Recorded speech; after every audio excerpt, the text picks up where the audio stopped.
প্রিয় মুসলিম ভাইরা, আমরা সবচেয়ে সৌভাগ্যবান যে আমরা আখিরি জামানার নবী মুহাম্মদ মুস্তাফা সাল্লাল্লাহু আলাইহি সাল্লামের উম্মত। আমরা সকলেই আমাদের প্রিয় নবীজিকে আমরা ভালোবাসি, আলহামদুলিল্লাহ।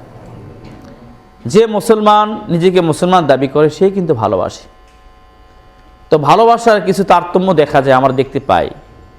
কেউ ভালোবাসে নির্দিষ্ট দিনে, কেউ ভালোবাসে নির্দিষ্ট মাসে, কেউ ভালোবাসে নির্দিষ্ট বছরে। কেমন যেন ভালোবাসা ভাগ করে নেওয়া হয়েছে।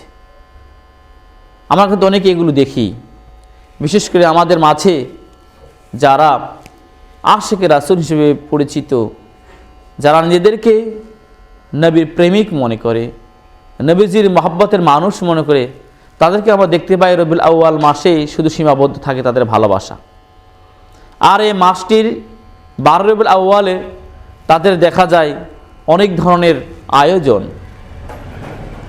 আবার কেউ কেউ ভিন্ন কোনো দিন পালন করে থাকেন।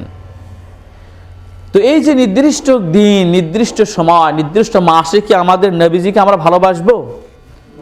কখনোই নয়। এর কোনো অস্তিত্ব ইসলামে নেই।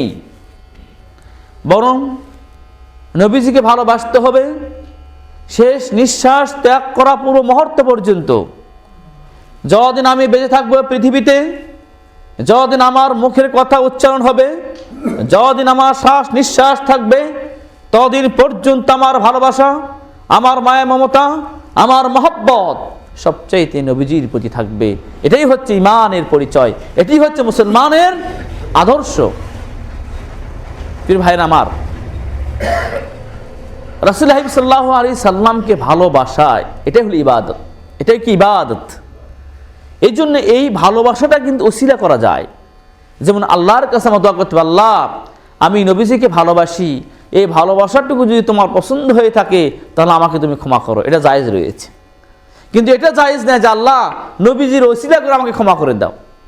রাসূল সাল্লাল্লাহু আলাইহি সাল্লামের তার জাত বা তার দৈহিক গঠনকে নিয়ে ওসিলা করা যাবে না।